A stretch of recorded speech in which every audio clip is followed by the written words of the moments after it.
يسعد صباحكم.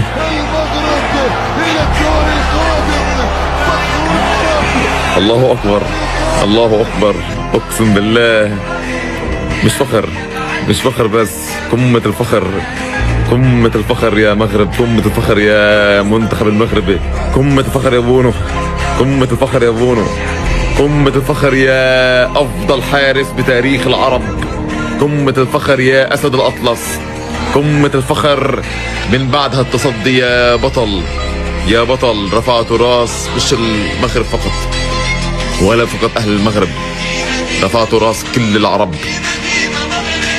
كل العرب بالاخص بهاللقطة. سجود رب العالمين من بعد الفوز.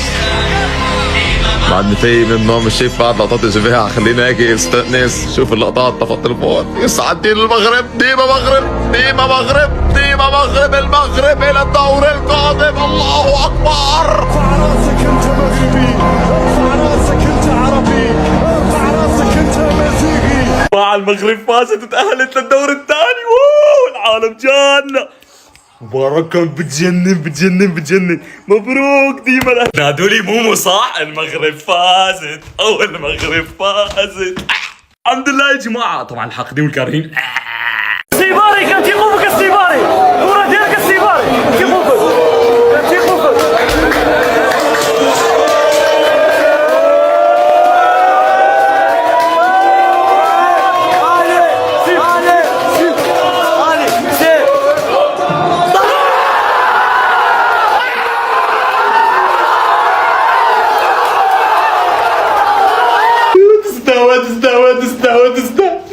وربحنا وادسنا. حمدتك يا رب وشكرتك، حمدتك يا رب وشكرتك، والتفخر والافتخار والتفخير يا جدكم. وواعرين حنايا والله يتا واعرين، ربحنا والله يتا واعرين بالرب. حمدتك يا رب وشكرتك، حمدتك يا رب وشكرتك. أشهد أن لا إله إلا الله. وتم تكرموا بلاصتكم والكارمين، وتركت أي هكا وقوس تتعي وربحنا. تم تكرموا. مبروك، ألف مبروك المغرب. أنا شفت ملخص المباراة متأخرة مرة. مباراة المغرب هذا فريق تحطونه آخر الليل، آخر الليل تحطونه للستر. هذول المفروض يلعبون قدام العالم، هذول يلعبون حتى لو بدون تيشيرتات. هذا حطوهم في وضح النهار. منتخب يبيض الوجه، منتخب يكتب التاريخ. انا اعرف لك منتخبات تشق كتب التاريخ. شقتها. هذول جالسين يكتبون التاريخ من كاس العالم اللي راح، يكتبون التاريخ. اللي عندنا لا يكتبون ولا يقرون. لا يكتبون ولا يقرون. الف مبروك، الف مبروك المغرب. اي والله العظيم المغرب صراحة يا رب النهائي تاخذ الكاس، يا رب تاخذ الكاس. لأن الصراحة هو أخونا الكبير اللي إحنا متمسكين فيه كعرب، هو الوحيد اللي نشد فيه الظهر. غيره لا، غيره لا تقول لي لا، غيره لا، هو بس هو بونو. يا الله يا بونو، يا الله يا المغرب. والله ألف مبروك، ألف مبروك. أتمنى من الفيفا حطوا مباراتهم الظهر ذولي، خلي الناس كلها تتفرج، خلي تشوف المتعة. اللي مفروض تحطونهم في النهار حاطينهم آخر الليل، واللي مفروض تسترون عليهم فضحتوهم. حسبي الله عليكم، حسبي الله عليكم من فيفا، حسبي الله عليكم. بونو ترى كاس عالم يا حبيبي، كاس عالم. يعني المفروض ما تصد زي كذا. يعني ترى اللي انت قاعد تسويه كثير. كلكم منتخب المغرب، ترى هذا كاس عالم. اقصيت هولندا من الادوار الاقصائيه، وسيفيك بطل في 22. وعلى قلنا انها مثلا صدفه ونجح المنتخب المغرب، تخلونها سنويا كل كاس عالم بتسوون كذا. ان شاء الله تبارك الله. هولندا اصلا من فين نعرفهم؟ نعرفهم من كاس العالم، صح؟ انهم منتخب قوي وعندهم سي في وتاريخ، صح؟ قفلتوا ملفات. اقسم بالله العظيم المفروض نغش من المغرب كل شيء قاعد يسوونه. اكاديمياتهم اللي فتحوها، جيبوا الناس اللي فتحوها يفتحون عندنا اكاديميات هنا. بونو كاس عالم، تدري ايش يعني؟ عيب والله، عيب صوت كذا. ما شاء الله تبارك الله. عملتها المغرب، والله عملتها المغرب. صباح الخير، اقسم بالله ما زلت قايم تو دخلت تشوف الماتش ماني فاهم حتى شيء. المغرب وصل ضربات جزاء وربحوا ضربات جزاء، وياسين بونو تألق، ورجل المباراة لقيته عيسى ديوب. اقسم بالله نخسر بروحي نحلم، ما زلت حتى عينيا ما زلت ما غسلتهمش. شنو هو اللي صار؟ ما فهمت حتى شيء. اشرف حكيمي مضيع ضربة جزاء، عيسى ديوب رجل المباراة، ولدي السيباري حط اخر ضربة جزاء سجلها، ياسين بونو تألق شد بينالتي كيما بينالتي نتاع كاس افريقيا كي عملها في كاس افريقيا. هذه قالوا راهم متفاهمين عليها، هو مشى لها هكاك بالعاني، متفاهمين عليها، عاودها لهم اليوم في كاس العالم. ياسين بونو ينحي ضربة جزاء من غير ما ينقص، واقف على بلاصتو يمشي يتحرك ينحاها. مبروك لاخواتنا في المغرب. خليني نفيق نفهم روحي تنعاود نهبط لكم فيديو اخر. بالله يا جماعة هولندا عذرا على قساوة المشهد، نحب نشوف ضربة جزاء ولدي. يا بابا على ولدي، يا بابا على ابن البايرن، حطها له كيما بينالتي حكيمي، كيما بينالتي حكيمي ما حكيمي جت على البار. يا خويا محلاها فرحة الناس ومحلاها فرحة الجوالات، وان شاء الله ديما فرحانين وصحة عليكم. وبربي ما عادش تقولوا لي خاين، والله مانيش خاين، والله لازمني نرقد، ما نجمش، لازمني نرقد ميت بالتعب. الله غالب، التعب غلبني، حبيت نتفرج ما الله غالب التعب غلبني. المهم ان شاء الله ديما فرحانين وفرحه دايما ان شاء الله. وترشح على الادوار المقبله تو جايه كندا، عاد كان ربحتوا هولندا كندا تنجموها عاد، او الغول بوعايدي. الف الف الف مبروك عليكم، وما عادش تقولوا مره اخرى هذه خاين ولا شنيا. الله يرحم والدين المنتخب المغربي، الله يرحم والديكم يا ولدي. دموع منتخب هولندا مشروبي المفضل، عامل جو الصباح قايم ماشي نخدم. اي ولدي 10/10 نهار اليوم باش يتعدى. المغرب ترشحت وهولندا خسرت. شوفك الدموع هيك تربحوا فينا وعاملين قدامنا مجهود، او جاكم اللي قدكم ملا مغرب يا سيدي ملا مغرب. وشوف التعليقات، الناس كل قالك بعد الماتش المغاربه الكل يكتبوا، دخلوا يكتبوا لي في الرسائل قسما بالله كومنتات ومساجات، يا ولدي فينك يا ولدي وينهم الفيديوهات. وليت الحمد لله يا ربي، وليت حاجه يستناو فيها العباد بعد كل ماتش، الحمد لله يا ربي يستناو فيها. واللي يقول لي خيانه نعست. وقلت لكم على اللقطه نتاع بابا مشى يصلي في الصبح يلقى المغرب خاسره 1-0 دقيقه 75، قال دخلت للجامعه نصلي واحنا نصليو في الصبح، يسمعوا في القهوه بعيده شويه، اللي يسمع في العباد تعيط وليه المغرب عدلت. الناس كل فرحانه للمغرب عدلت وكيفاش رجعت في دقيقه 91 ودخلت تلعب في الاشواط الاضافيه ووصلوا ضربات جزاء، وياسين بونو وتترشح المغرب من النهار. تعرفها كي يقول لك المقوله الانجليزيه، يقول لك يو ميد ماي داي. والله العظيم يو ميد ماي داي يا مروكو، يو ميد ماي داي.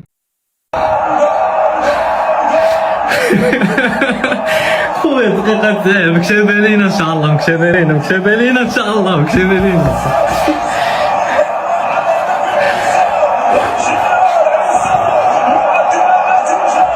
الحمد لله الحمد لله الحمد لله الحمد لله، ربي كبير ربي كبير. هذه بيت ان شاء الله، هذا بيت عريض.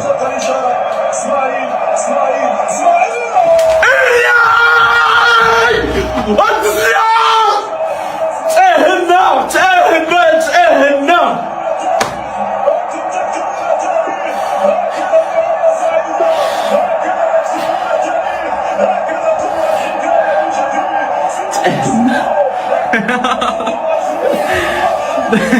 مبروك عليك يا مبروك عليك استاذ، مبروك عليك. الحمد لله، داروا كل شيء مبروك المغاربة كاملين.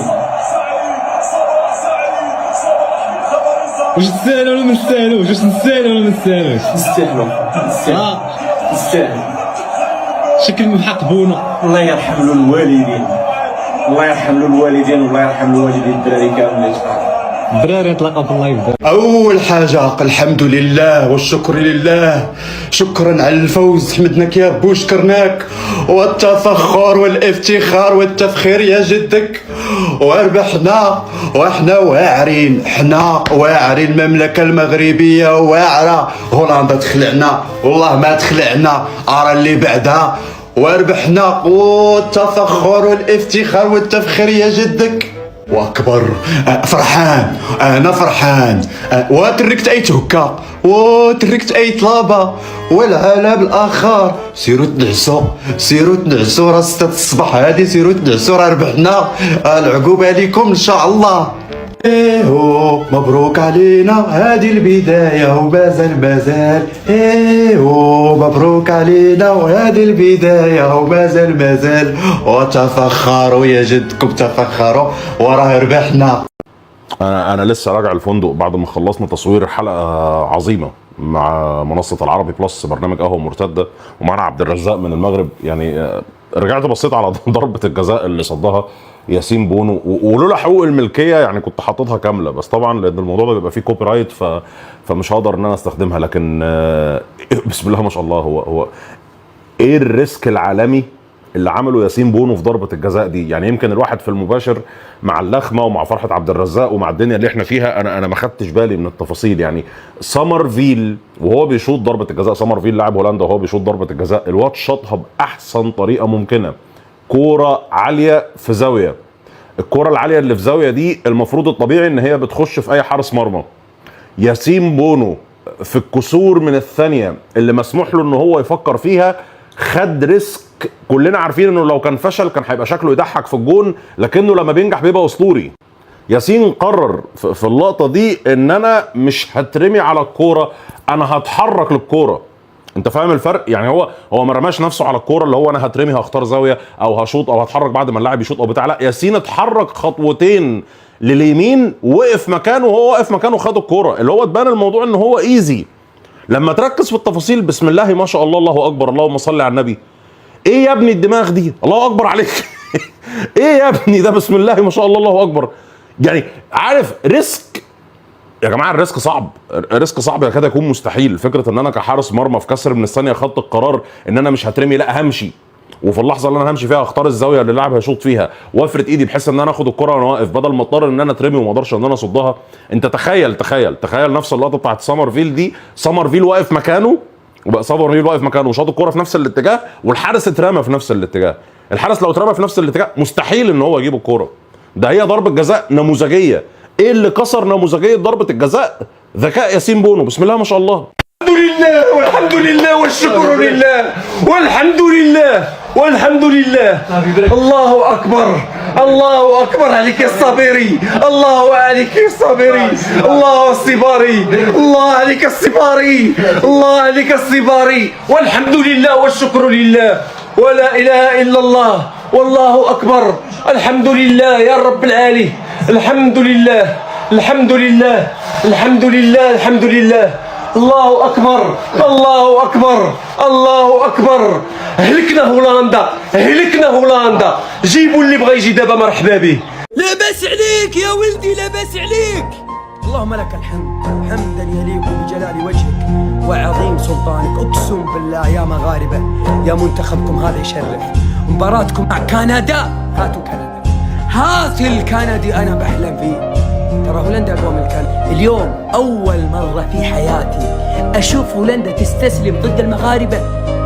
لا احد يقول وليد الرقراقي اللي يلعب بدفاع منطقه ويلعب على المرتاح. محمد وهبي سوى، محمد وهبي يعني بطل كاس العالم.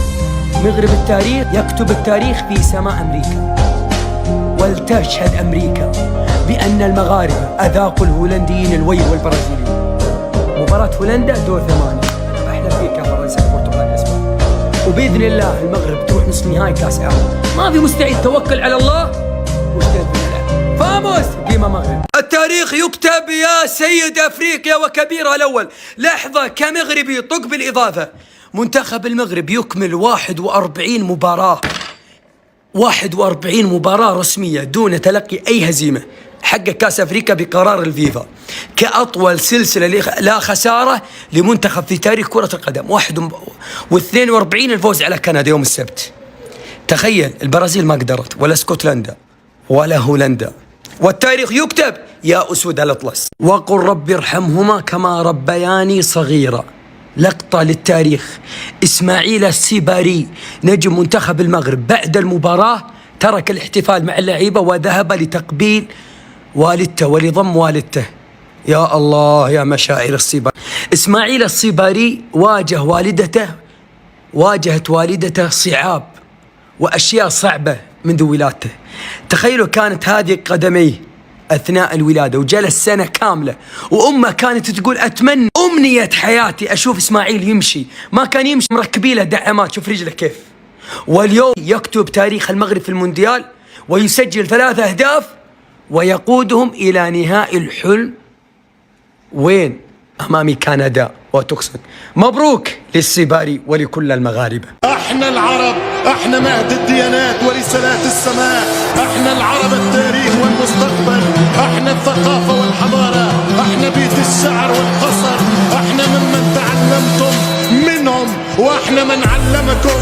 واسألوا شرلمان عن ساعة هارون الرشيد. احنا لا ندعي اننا الافضل ولكن نرفض ان نكون اقل. احترم لتحترم. ودي اسوي نفسي مصدوم، بس المغرب قسم بالله من افضل المنتخبات الموجوده في اخر 4 سنوات. طلعت اسبانيا، طلعت البرتغال في كاس العالم اللي راح، بطلت افريقيا، تعادلت مع البرازيل، طلعت هولندا اليوم. منتخب مو بس يتاهل، يقدم كوره جميله جدا ويخجم المنتخبات القويه. لما تروح بلنتيات ومعك بونو فنسبه الفوز ما شاء الله يعني تزيد. عاد بقى لهم الا شيء واحد، كاس العالم خلاص. مبروك لجماهير المغرب، ولا تنسى الفولو يا حبيبي، وعقبال الكاس ان شاء الله. فرحوا المغاربه، فرحوا طنجة الكويره، في جميع بقاع العالم فرحوا. زنا انا فرحان سيباري، سير اخويا فديتينا بدماياتك السيباري. جمعوا طويل قلت لكم لك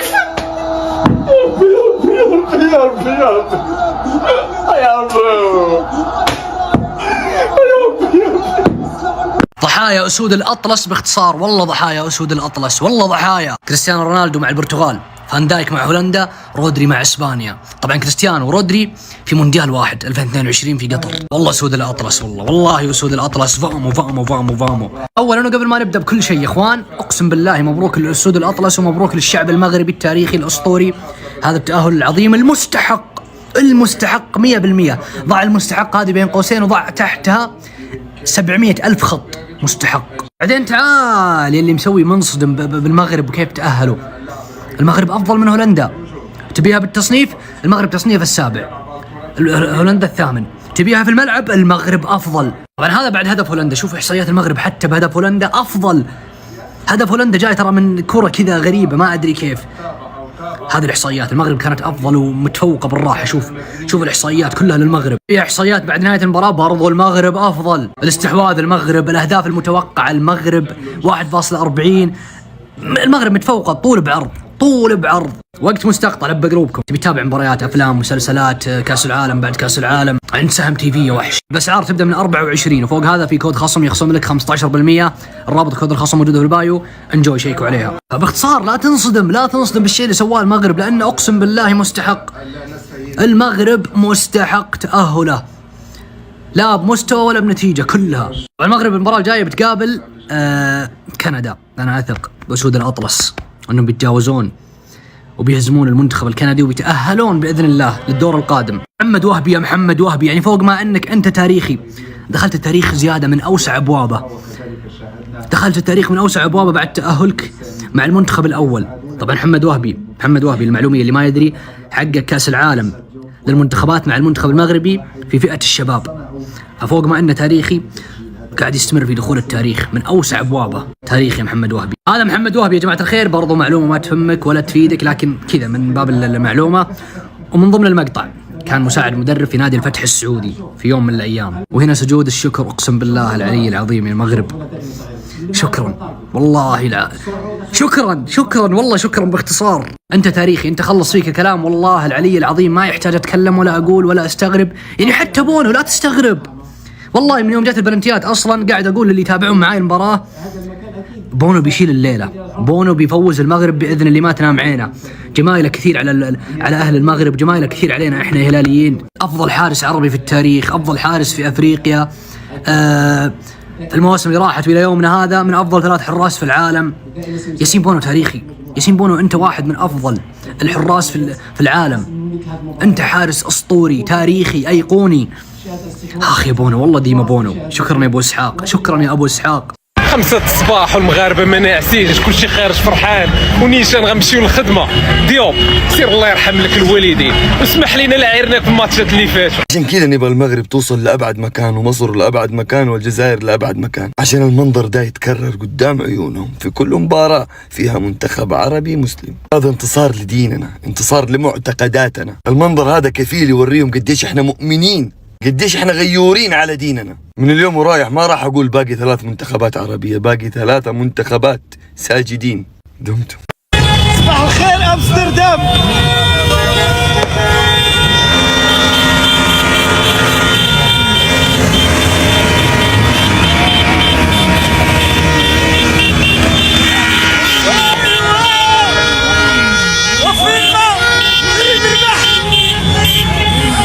المعذرة للمغرب، أعترف أنا تعاطفت مع هولندا، فأنا لم أرى بحياتي منتخب عربي بل منتخب إفريقي يلعب كرة قدم بهذه الجودة، لا ويحجم ويهين واحد من أكبر المنتخبات في العالم. والله اللي شايفه أمامك حقيقي. المغرب بوقت من أوقات المباراة استحواذه وصل لل 84% ضد هولندا. أنا عارف رح تعتبوا علي لأني توقعت تأهل هولندا على المغرب، ولكن تعالوا أحكي لكم الشيء الجنوني اللي سواه المنتخب المغربي. يواكيم كليمنت العالم الألماني اللي انشهر قبل كأس العالم قال إنه كرة القدم عبارة عن دراسة متوقع ابطال اخر 3 نسخ لكأس العالم، وقال انه هولندا راح تكون بطلة كأس العالم 2026، ولكن المغرب حكت له خذ كل توقعاتك وآرائك ودراستك وارميها. الان عرفتوا القفزه والتطوير اللي صارت بالمنتخب المغربي والفارق بين المغرب الركراكي والمغرب محمد وهبي، من منتخب متحفظ بيستقبل لاعب بيحاول يلعب على اخطاء الخصم ويفوز بالروح، لمنتخب بكل ما تعنيه الكلمه كبير ومرشح لكأس العالم. هو اللي يبادر، هو اللي يستحوذ، هو اللي يضغط، هو اللي يسوي كل شيء بالملعب. ما بعرف كم سنه بدهم المنتخبات العربيه وحتى الافريقيه حتى نشوفهم عم بيقدموا هذه الجوده امام واحد من اقوى منتخبات العالم هولندا.